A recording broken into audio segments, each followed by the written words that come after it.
Vous êtes charmantes, mesdames. Fais pas attention à eux. Et on peut vous réchauffer si vous êtes mouillés. Alors ça, c'est la grande classe. Et toi, ça le répéter devant ta mère, sale con.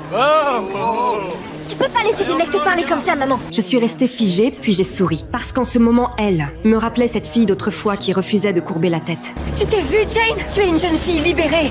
Tu n'as peur de rien. Ça n'aurait jamais été possible il y a 20 ans. Il y a une vingtaine d'années, étudier le droit pour une femme était une chose rare. Sur plus de 500 nouveaux étudiants, il n'y avait que 9 filles. Mais en franchissant les portes de Harvard, j'ai compris que cet endroit n'avait jamais prévu de faire de la place aux femmes. Au premier cours de la rentrée, il fallait exposer un cas. J'ai été la première à lever la main. Mais le regard du professeur m'a complètement ignorée. Il a appelé un étudiant, mais ce garçon a bafouillé sans pouvoir répondre. J'ai levé la main à nouveau et le professeur a retenu mon nom. Puis il m'a ignoré une deuxième fois. Le deuxième étudiant n'avait pas non plus la bonne réponse. Quand j'ai levé la main une troisième fois avec obstination. Correction, monsieur Brown. McGee n'a pas seulement promis de remettre la main de George Hawkins en état. Il a promis, je cite, une main en parfait état. C'est la même chose. McGee a prélevé un greffon sur la poitrine d'Hawkins. La cicatrice était toujours là, sans compter que le patient s'est retrouvé avec des poils dans la paume. Et faute d'avoir la main verte, il eut maintenant un poil dans la main.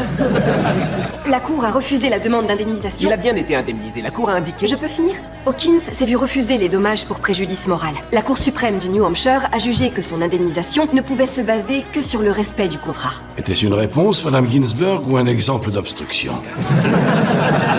Ce qu'il craignait, ce n'était pas que je sois incapable de répondre. C'était que je réponde mieux que n'importe qui. Et le dîner de bienvenue m'a mise encore plus en colère. Le directeur nous regardait de haut. Chacune de ces dames pourra nous dire qui elle est, d'où elle vient, ainsi que la raison qui l'a poussée à occuper une place à Harvard qui aurait pu être attribuée à un homme. Ces mots piquaient comme des aiguilles, mais personne n'osait réagir. Tout le monde souriait pour faire bonne figure. Pourtant moi, je me suis levée spontanément pour répliquer au directeur. Qu'est-ce qui vous amène, mademoiselle Ginsburg? Mon mari Marty est ici en 2e année. Je suis à Harvard pour en apprendre plus sur son travail, pour pouvoir être une épouse patiente et compréhensive.